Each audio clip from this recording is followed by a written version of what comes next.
Hello and welcome to the morning meeting, building Jomboy Media. My name is Jimmy. Maddie is here. We have another pre-recorded guest interview because I'm on paternity leave as you're listening to this. And this time it's Frankie Alvarez. And we talked about a bunch of stuff. Here you go. I wanted to talk about baby. I got 7 days to my due date of my second.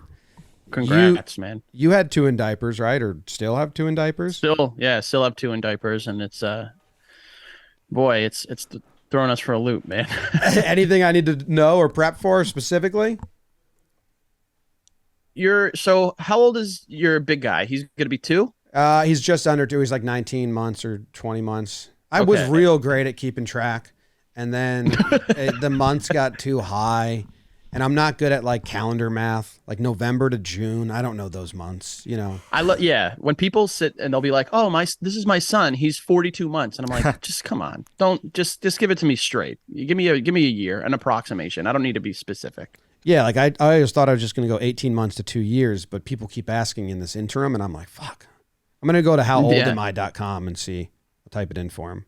Yeah, there you go. Exactly. Set up, you know what you do? Set up like an Excel spreadsheet. So like you can put it down to like the days and the hours if you need to. Man, it does feel weird. Like, you know, dads always have that reputation of like not knowing like full, like I know his birthday, but like, you know, not knowing what grade you're in when you're in the middle of like all those weird years. Shit. Well, your brain is like pulled in so many different directions. You're worrying about this, that, the other thing. And so it's almost impossible sometimes to, keep track of everything. He is 1 year, 7 months, 18 days. Oh, so yeah. That's 19. Yes. 12 plus 7. Yeah. I got it. I think I said that. Yeah. You're right. It took you a second to get there. How about you? 6 months or 3 months or really? So I have an 8-year-old, who turned 8 yesterday. Oh, happy birthday. And then thank you. Now you're making me do math. Yeah. So I guess what, 2 years and 4 months. So 28 months. So that's just 2 years, I think. Yeah. We can just say almost, I'll even say 2.5. I don't care. I like that. Yeah. And then, my youngest daughter is, 5 months. Ooh. Okay. So that's a nice age though. Starting to like, laugh and smile and grab your finger a bunch. Smile. She wants to, like, she sees her older siblings just on the go, running and crawling and blah, blah, blah. So she is like super eager to do it, but she's taking her time. How was the 2.5-year-old with when the baby came? I mean, I think like the first week she was a little kind of feeling it out, like what's going on, but we did the classic 1950s parent thing where we got her about, I would say maybe like 2 months into the new pregnancy, we got her like a bunch of little baby dolls. So she was used to like nurturing something, walking it around, playing with it.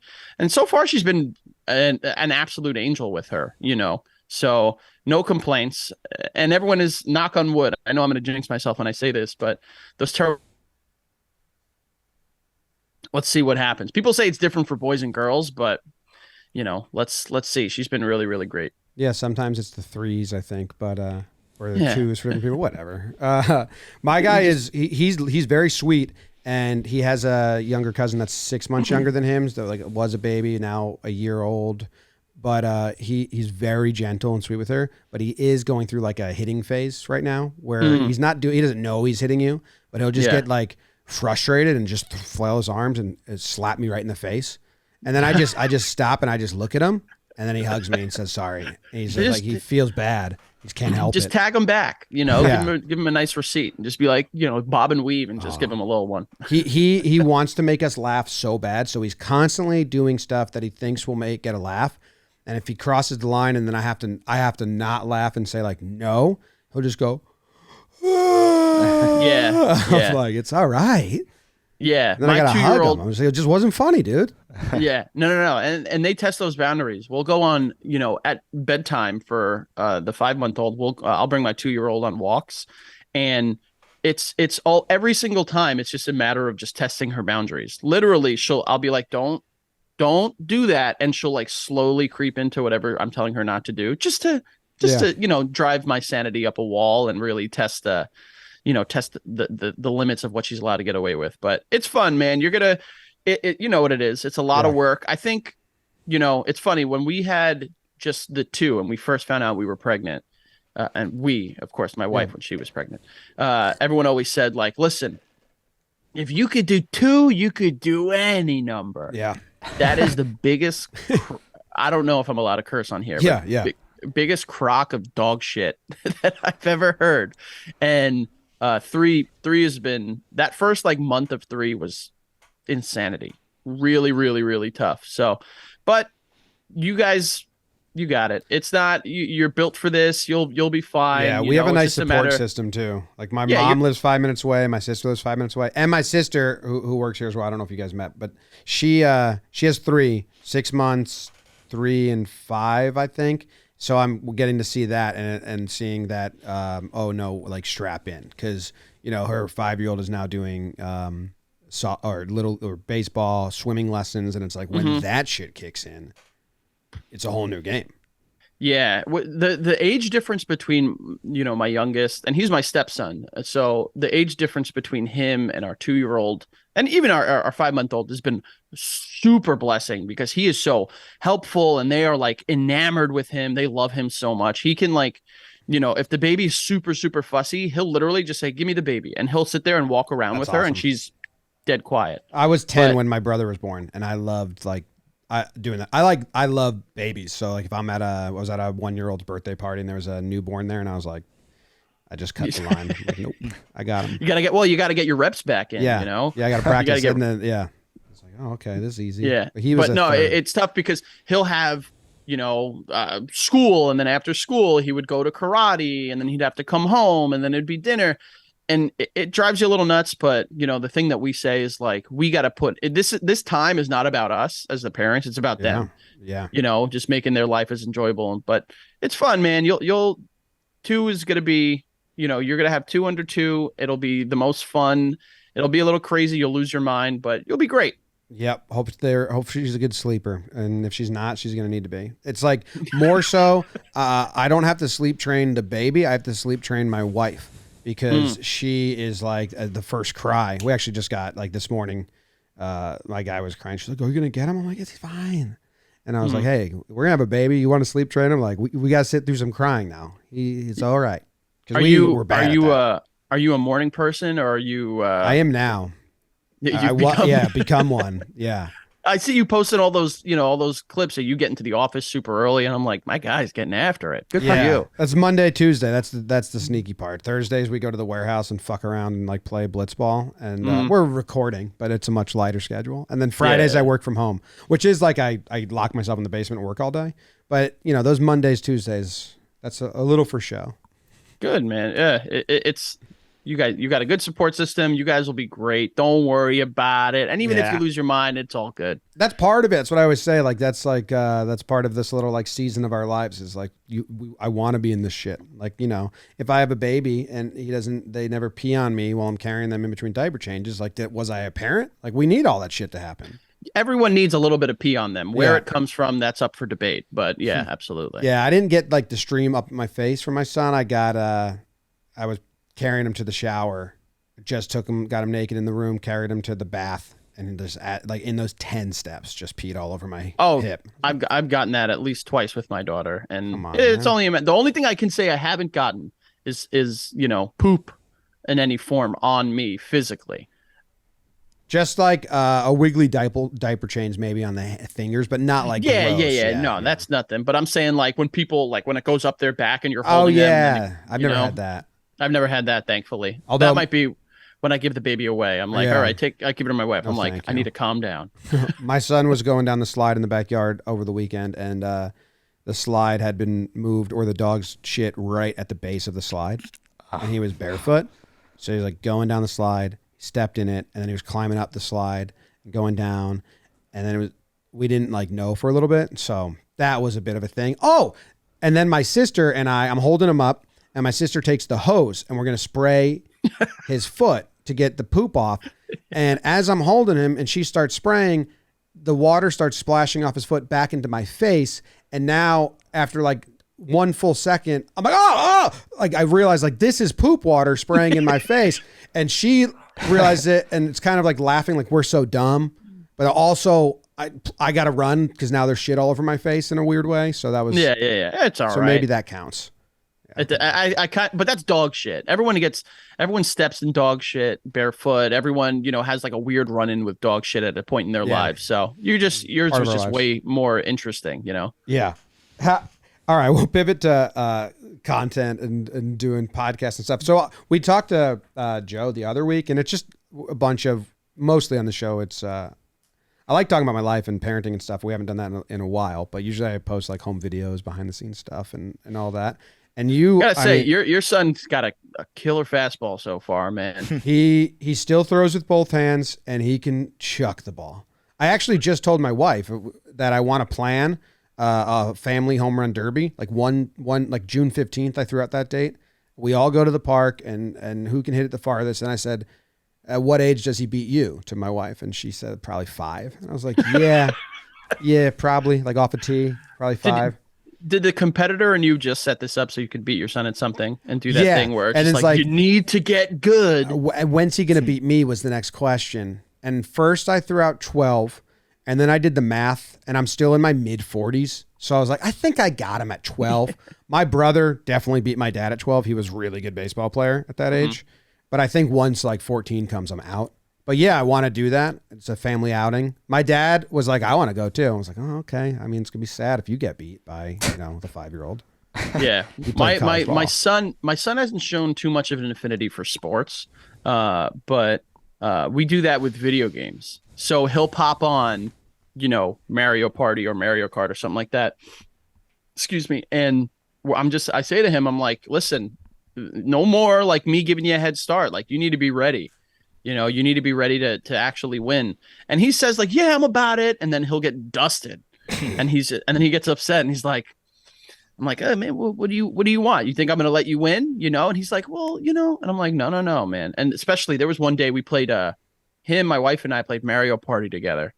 And how at the end of the Mario, I don't remember the last time you've played, if you've played at all, but at the end of the game, they have like the bonus stars, and it'll say like, oh, whoever moved the most spaces, whoever had the most coins. He was leading by like 2 stars, and we just came from the back and took him. And he was, but you gotta throw the controller. Yeah, it's one of those like weird things. Like, you always have that moment, that teachable moment where it's just like, you sit him down and you're like, listen, like, you need to understand, like, you can't, not everything is handed to you. But he was just not about it. So we've learned to not play Mario Party together for, in opposition for a while now. My brother's 10 years younger than me. And when we growing up, so he'd be, 5, I'm 15, 8, 18, whatever. Basketball, because I'm terrible at basketball. I don't really even play basketball. I was like, I'm not letting you beat me in basketball until you can beat me in basketball. And then at that point, we're never going to play anymore. So like, I'd be 15 and he'd be 5, and I'd just never let him win. That was I chose one thing. I was like, baseball, I want you to, maybe I didn't want him to like basketball because I didn't want to have to play him with him anymore. Maybe that was the inner workings of that evil code. Yeah. And we're a very competitive household. My wife was like a star basketball player through like high school and, into her like 20s and 30s. And I tell her all the time, because I'm like you, I was atrocious in basketball, absolutely atrocious. But the only thing I had was height, because I was taller than, most of my friends for a lot of our, adolescence. So, my wife and I have been to the park, and I've been like, listen, you'll probably outshoot me, but you're not getting in the paint. You're not, you're not gotta have some laying line, one up on me.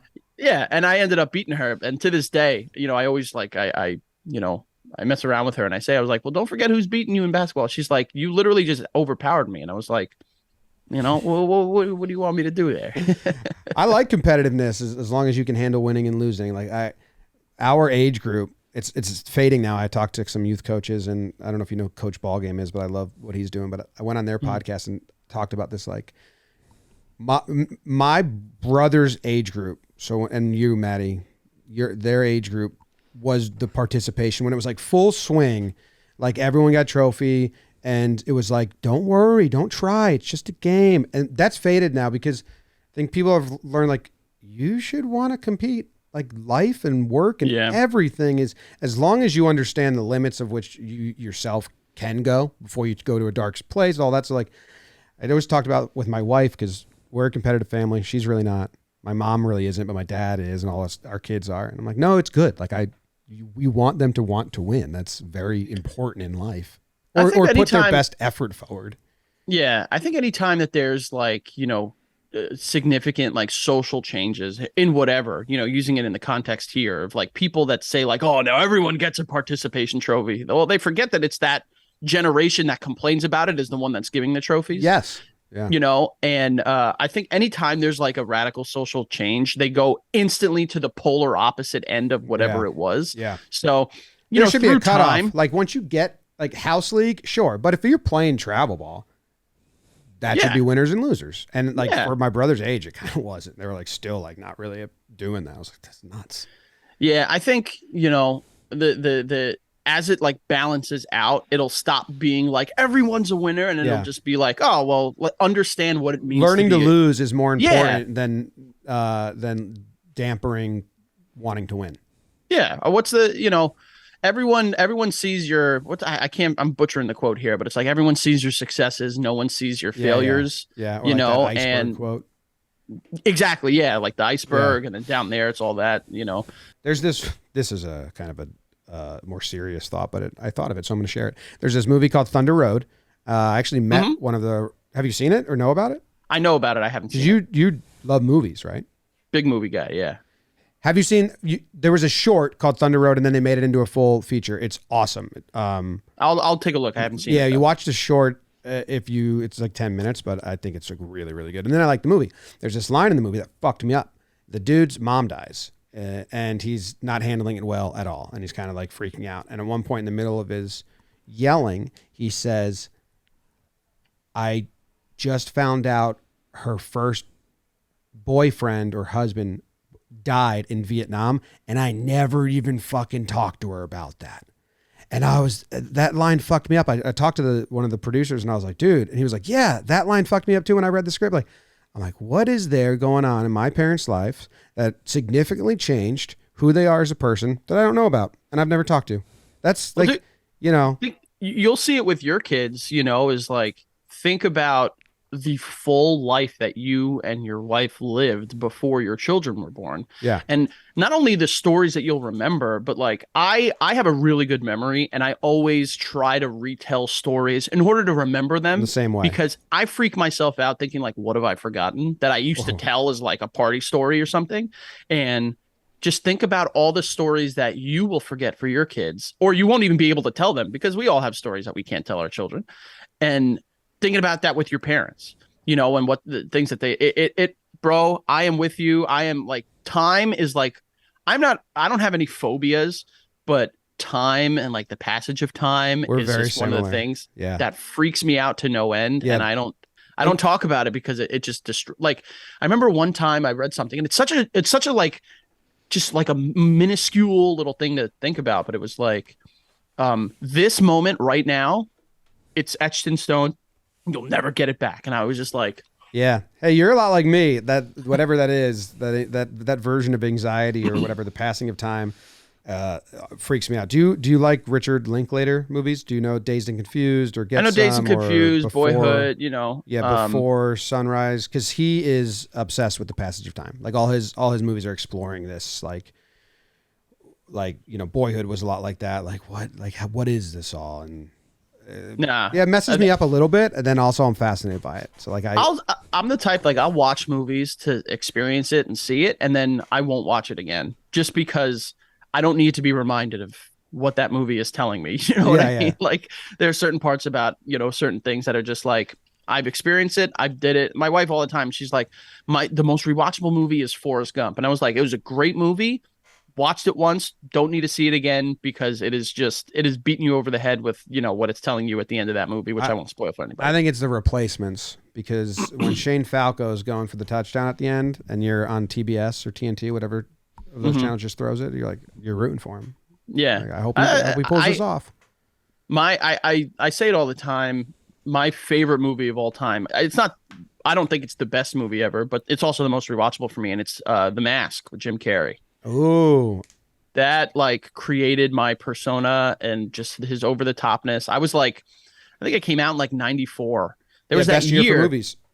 Dude, that year he had The Mask, Dumb and Dumber, and Ace Ventura back to back to back, which is just an insane, hot streak. You also had Forrest Gump and Shawshank and Jurassic Park. Yeah. I think they were all out at the exact same time in the theaters. The Sandlot. It's nuts. Absolutely nuts. But,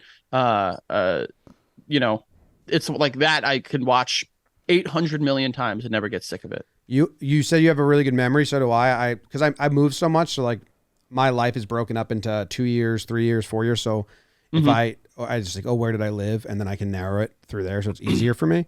But I also kept a journal my whole life. I took photos. Like I did all like, so like, it's like I built a good memory. It's not like I just born with it. But when you finish recording a podcast and then 10 minutes later, you're like, what the fuck did I just say? And you can't remember any of it. Does that weird you out? Because I have a good memory. And then I'm like, what? I don't know anything that we just said. Dude. And it almost, because I mean, I know you said that you've seen some of our podcasts. We'll start off and we'll be like, all right, this is what we're going to talk about. We're going to hit on this, this, and this. And then by the end of it, we're like, we didn't hit on any of it, but how did we fill that hour and change of time? And then we say some, outlandish, stupid stuff sometime. And then we're just like, but wait a second, what did we say? Yeah. To kind of go back. And, we never say anything that's really out of left field that's going to put us, that would be hurtful to anybody. But, you always like wonder like, and then like I said, thankfully, anything that, what you see is what we record, we've never had to like really edit anything out. But yep, we're the exact same boat, man. Do you have times where, because your social media clips go crazy, and like right now I know they're like a ton of those have just like taken off, or like in the last year that's blown up. I know you've been doing it for a while, but like, they have a life of their own. You probably have an audience of clip watchers that are like diehard, but they never watch the long form. But have you ever had a clip come out and you're like, that's not the context I was saying that in? Sometimes, I think the way that the clips are sometimes broken up, they're done for entertainment purposes to pull people into the, I mean, you know what it is. It's to pull people into the episode to get more context. There was one recently, I think came out just with this week's episode where we talked about, I went to a 50-50 raffle, and it was for a family friend that had a form of cancer. And the way that the clip like goes through it was like, I just took the money, because I won the raffle, and like, you're supposed to be like, you know what, I'm going to do the honorable thing and give them the money back. But like, I was like a 19-year-old broke college kid that was trying to like go on vacation. So I was just like, I'm not going to take it. And the clip is, cut in a way that it looks like I was just like, trying to like kind of dig myself out of the hole. But the reality is I ended up talking with the guy and some family friends. I gave him some money, so yeah, there's different contexts, but those clips are meant to entice people to get people to the full episode. But, I go on, I have a Cameo account. People, kind of pay for messages and stuff like that. And I've had recently, more than ever before, people just saying like, listen, he loves the clips, doesn't watch the full episode. Give him a birthday shout out and tell him to go watch the full episodes. And I was like, oh my God, I never even thought about how many people have just seen the clips and never watched anything else. Yeah. But I mean, if you think about how many creators or like channels are out there that you watch the clips of, but never like tune in. You're like, fuck, I do that all the time. And then you just come to acceptance of like, okay, well, that's fine. That's a version of an audience that we still need.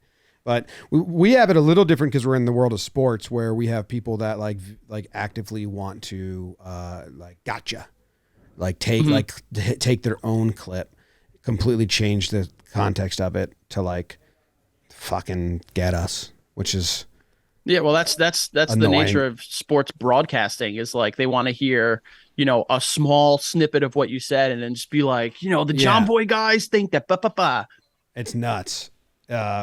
And that is kind of weird because I'm like for the people that listen to the long form, they know, like they're in the episode with us. And sometimes for Talking Yanks, we're recording at midnight when I've put in like 15 hours of work. And then I went home, I did bath time, bedtime, and then like the Yankees, and and then I'll like be just so on my last brain cell and doing such like silly goose sarcasm. And like someone doesn't pick up on it, and now all of a sudden there's a 200-page Reddit thread about like this thing I reported. And I'm like, I didn't report that. I was fucking joking around. Yeah, no, we've had people get a little upset with certain very small minor things that we've said, but our and not even in clips, just like on the episodes. And our thing has always been like, one, we don't bring them up because when you add, when you fan the flame, it's gonna, Yeah. it's gonna grow. But we've always just said like, the proof is in the pudding. Like Yeah. if you go and you watch the rest of the episode and you look at the context, you'll see we're very open and clear about, our beliefs, whether it Yeah. be, political or whatever else. So, you know, people know us, and I think that we're kind of coming around on that whole, like, people just reacting to the initial, Yeah. being shock jockeys and reacting to the initial what they hear without context. So we rely a lot on the fact that people have kind of watched us grow up and they know the type of people we are. Yeah. And we're also open about the things that we have used to believe when we were younger and dumber and Yeah. just, and then it's not about what you used to believe. It's about the transformation that kind of led you to where you are. So dude, I get it. But you Yeah. guys have it a lot harder because in the world of sports, people will chop your head off or something. Also, it's not even like the public, like one point. And I sometimes still handle it poorly. I used to handle it like poorly, like a ton, because I'm just like, this sucks. And like, I just think about all the other people that have just like everyone's just shut up, Jimmy. Like, just let them think that. And I'm like, well, how many people have had to just let people think stuff that's like untrue? Like, I'd rather like whatever. But the worst part is when all the other baseball journalists, like writers, like there's been twice where like they ran with the quote out of context and then just like fucking crushed me. Like everyone got their quote tweet, like all across baseball writers, on like this opinion I kind of half-heartedly had, but also like wasn't. It was like, someone, and I'm like, this sucks. Like, you guys all suck because you're gonna be nice to me when I see you. Yeah, but you of all course. getting your quote tweet off, shitting on me. But that's why like our non-baseball coverage content can sometimes be a breath of fresh air. Like, no one's watching our warehouse game stuff and like trying to fucking crush us as people. Dude. And you guys, I gotta say, I've obviously I've liked you guys before we ever met, and and you guys are very down the middle with your reporting. Like, you're very, like, I would be a lot more emotional, with the things that I say. I don't even want to tell you my reaction after, the ALCS last year. Well, with Houston sweeping the Yankees, and I'm a lot more emotional. So in your space, I would be awful because I would just be like, I would scream at the top of my lungs. It's so stupid what we do at that moment of fandom to talk. It's so no stupid. offense, it is. It's so stupid. But the restraint that you have to show, I'm just like, whew, because I come from a very passionate family that, my mom will not mince her words when it comes to talking about anyone. And you guys, you have connections in the MLB and in the sports world in general. So you guys have to be a lot more, I think, liberal with the way that you go about it. Sometimes I think I've heard the conversations with Aaron Boone. You say it as it is, and you ask the questions you have to ask. But I just think that as a non-person in that world, I would not be as gracious and professional. Yeah, our Talking Yanks group chat is a little different than like what we say on the air. But it's like, because I don't want to stand by that shit. Like that we're texting each other during games, like, fuck, this guy stinks. Blah, blah, blah. Mm-hmm. You're like, all right, what's the version of that I'll actually stand by? That people, like, if they share it and if that player hears it, I'll be like, nope, I do believe that. It's like trying to find that. But well, that's the place I've had to come to, is like remembering that like athletes are humans and they're trying their best, and if it's not going their way, it's not always their fault. But the New Yorker in me is still just so kind of will like fly. Yeah, I'll kind of go off. I had a very contentious relationship with a one Mr. Gary Sanchez, and I'm sure I've said things that he would not like to hear. But that's just that's kind of the nature of the how it works. It is. It's like, yeah. It's like, why do I got to care about you? In a weird way. Care about the uniform, dude. I don't care about who's in it. And you don't care about me. Yeah. So. Yeah. Yeah. It's interesting. Do you have, what's the biggest like athlete or celebrity that has reached out to you that listens or is a fan and you've been like, oh shit? I don't get a lot of it, if I'm being honest. I think, Joey gets more of it. I know Joey's him and Mika Zibanejad are friends. Ooh. And they talk. I don't know how regularly they talk, but we've had some people, that have kind of reached out. I don't want to give out names there because I don't know, but we've had, some Yankees. We've had some football players, and it's just random because you'd never know, you'd never know otherwise. And then it starts in my head where it's like, all right, well, I know this person in let's say the Jets clubhouse is listening, so like, are they listening with other people in earshot? Yeah. And it's like, as I'm going off about, Zach Wilson, it's like Zach Wilson in the back, like hearing me just like tear him to shreds.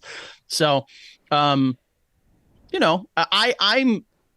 it's really new for me, with people like reposting or like saying they're fans or something like that. So I tend to not, like, Joey's dealt with it for a lot longer since he's been doing this stuff a lot longer. I tend to be like, all right, I need to make sure, like, I'll like write something out as like a response, and then I'll stop and be like, let me try again. And then I'm like, no, just be yourself, It's still really fresh for me. Yeah. Knowing that, what was your reaction? Because the PopTart clip was on like Good Morning America or something, wasn't it? So like, what was your reaction to seeing that, considering who knows how many eyeballs that reached? Yeah, we at first we thought it was the funniest thing in the world because outside of the context of the clip, I'm insulting him the whole time.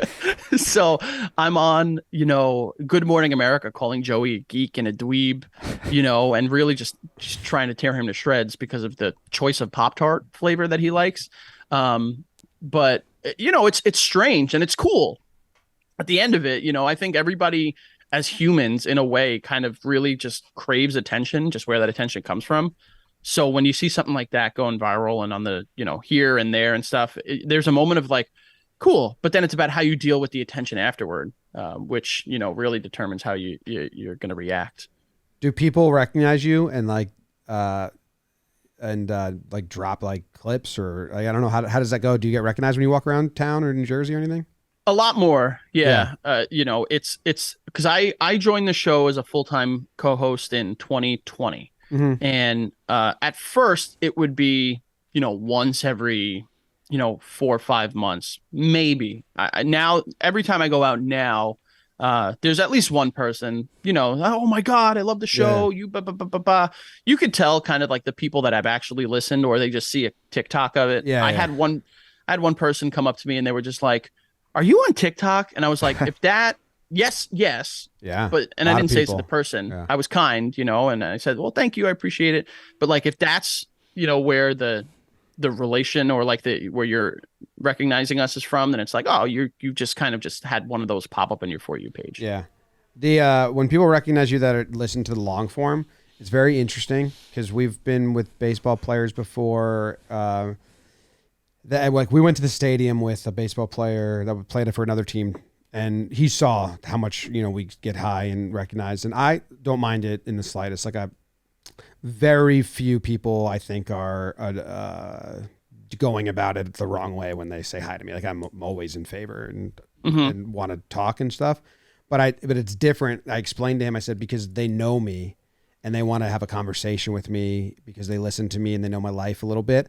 I said, for you, you're just a statue. They just want to take a picture with you and pass it on that they took a picture with you. They don't actually know who you are. They just know, same with actors. Like you're just a statue that they see and they take a picture, and that's why it feels so vapid and you don't enjoy it. Where like, I enjoy this because they want to talk to me. And he was like, that's right. Like I am just a statue. People just take a picture and leave. And that does suck when people are like, can I get a pic? And they take a pic and then they leave. I'm like, what's up, man? Like say hi or something. That's what I do. I always introduce myself and, ask their name, a little bit about them because you can tell in certain situations when people are actually like excited and like when people, like you said, are just trying to get a picture with you. But I try to make it as meaningful for these people because, some of them are legitimate fans and are like very excited. Yeah. And, I just try to make it as, as enjoyable of an experience. I don't ever want someone to meet me and just be like, what a POS, Yeah. But the people that really get us are the ones, because our show is just two friends just kind of just chopping it up and just BSing. The people that come up to me and like try to be in on like our humor, it's like sometimes it's a little awkward because it's like, oh, that's not who you are, or I don't know you, so but you don't know me, so but that's the thing, is they think sometimes that when they listen that they do, so they'll come up and they'll be like, yo, Frankie D-bag, what's up, dirtbag? How you doing? It's like, hey, what's up, man? As I'm sitting there carrying my daughter and my other kids and my wife are here, it's like, oh, you can just talk to me normal. It's all right.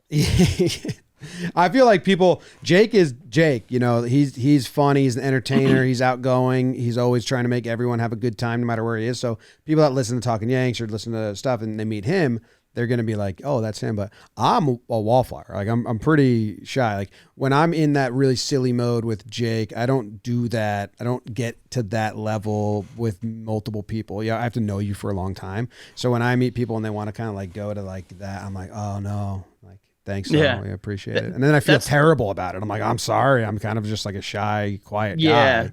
That's the dynamic, I think, between Joe and I as well, is he's a little more, and he's always been like this. He's a little more reserved and like really saves his personality for like the people he's known for years. Yeah. But I'm the type where it's like, I'll walk into a room and try to be as big and over the top as I could be, not for any, particular reason, but that's just who we are. So, same dynamic, is like sometimes when they meet us, they want to meet the versions of us that they watch, not the versions of us that we are in our normal daily life. I recently had someone come up to me at Target and they were like, you're like a dad? And I was like, yeah. Yeah, that's always fun if you like don't know anything about me besides because I have breakdown only fans. So like those fans that don't listen to podcasts, they don't know much about my life at all. And then they'll see me and they'll say something like that, like, "Oh, you're married?" And I'm like, "Yeah, normal guy." Oh, just like a POS, like you're married. How did that? Yeah. The only thing I hate about being recognized is I got to worry about like what I look like sometimes. One day I rode this electric scooter to the train station with a helmet on because I got a kid. I'm not trying to slip on some wet turn and crack my head on a curb, Fair. Knew someone that happened to with their dad. It's terrible. But then I was like, I look like a fucking dweeb. And I don't want anyone, because sometimes I'll be riding, I have an electric bike. I also look like a nerd, but I don't care because I'm going fast and it's like fun. It's basically like a bike motorcycle loser thing. But the scooter, I was like, I can't have any. I took back roads. I put my hat down, put sunglasses on. I was like, I don't want, because people will drive by, like, what's up, Jomboy? Like, no one can take a picture of me on this fucking scooter and post it. I hate it. And I'm like, shit. Or like, just like complete slob of outfit. You gotta just I still do that. I still do that, but I'm like, do I have to care now? I'll run out, to the grocery store or Target in shorts, flip flops, and just like a tattered shirt with like a spit up stain on it. You just gotta roll with it. Who cares? I can do that, but the scooter I couldn't do. I was like, I feel very uncomfortable. People are gonna get you in a very like, raw and emotional state. Topped out at 12 miles per hour, which is so slow. Like I could probably just walk. Well, you know what's going to happen is you're going to be just like enjoying yourself on there one day and just like, on the scooter, and then someone's going to snap a picture of you and it's going to be like that. No scooter anymore. I was like, I did that once. I came home and told my wife I can't do it. I was so embarrassed that someone would see me. I can't like fathom this. So that's out. When you first commented on the warehouse games, like I think you commented something, or at least the first one that we noticed was when we just said like, hey, we challenge people. I got to tell you, like 5 or so people in our office were like, oh, like imagine. And then you guys came and that was really cool. It's cool to see like fan bases like that. It was Maddie, were you one of them? Or it was, I know I don't want to out them, but like the We Got Ice guys are like, they were like very excited to like meet you. And when you commented that, like, can we get them? That'd be awesome. Dude, that was, like I said, I've been watching you guys for a while now, and passive. I'm not going to sit here and lie to you and say like every single episode it's appointment viewing, but and I'm still in the place where like it still drives me crazy. Not drives me crazy. It's still a surprise to me when people say that their fans, and I take it very seriously, and it really like, you know, it warms my heart. So, you know, I commented that because I was like, oh yeah, of course, you know, like my buddies and I, we grew up playing stickball, wiffle ball, and stuff like that. So like, you know, let's see if we can make it. You know, not even if we can make it happen. Like we'd take a challenge, and then, dude, the day we came in and did all the recording, we had so much fun. Yeah. We had a blast, and like it went by like the snap of a finger, you know. So that was super fun. Those days go so quick. And I didn't really get to hang out with you that much because we were recording, and I eat a gummy when I record those things, so like I'm kind of high, so like I don't remember anything from those days. That's the shitty part because we're outputting the whole time. I'm buzzed off my edible, and then it's over, and I'm like, those are gonna come out soon, Maddie, or when did that already came out? That came out. That already came out. Yeah, that already came out. But we got to get you in the warehouse or something too. That would be fun.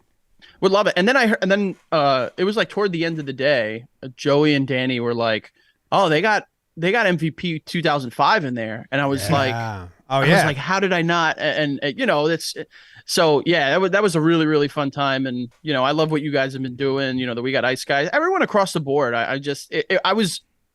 I think before anything else, on top of, you know, enjoying the content, you guys, when I walked in and saw your setup and how you guys have everything running up, I can't speak for anybody else, but I know that we were all super impressed, and like it was just like, it was awesome, and it felt like the energy was just like, everyone was there to have not only a good time, but like really like pour their passion into their work, and that was really cool. And I was texting my wife, I was like, this is fucking awesome. Yeah.